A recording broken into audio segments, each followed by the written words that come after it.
সদায় বজাৰৰ চব্জি নিদি আৰু কিবা ভাত খাব, সেয়ে আজি ঘৰৰ কলপচলা, কচুৰ লতি আৰু এই মছলা আৰু বেহৰ পিচি ল'লোঁ আৰু এতিয়া কলপচলাখিনি বহাই দিলোঁ। এতিয়া নিমখ হালধি দি দিলোঁ আৰু এতিয়া ঢাকনিখন মাৰি দিলোঁ আৰু এতিয়া ইয়াৰ মাছ আগতীয়াকৈ পানী থলোঁ আৰু এতিয়া কচুখিনি তাতে আলু কাটি দিলোঁ আৰু এতিয়া কলপচলাত অকণমান খাৰ দিলোঁ আৰু এতিয়া মছলাখিনি দি দিম আৰু এতিয়া মছলাখিনি অকণমান গৰম পানী দি দিছোঁ আৰু এতিয়া কচুখিনি বনাবলৈ লৈছোঁ। কচুখিনি ধুই ল'লোঁ আৰু এতিয়া গেছটো জ্বলাই দিলোঁ।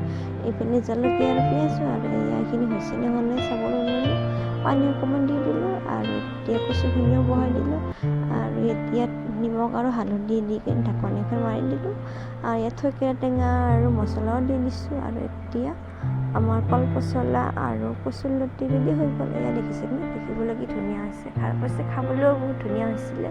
আৰু এয়া মাছ আৰু এয়া অকণমান দালি চাটনি আৰু দুটামান জলকীয়া, কেনেকুৱা হৈছে প্লিজ জনাব দেই সকলোৱে।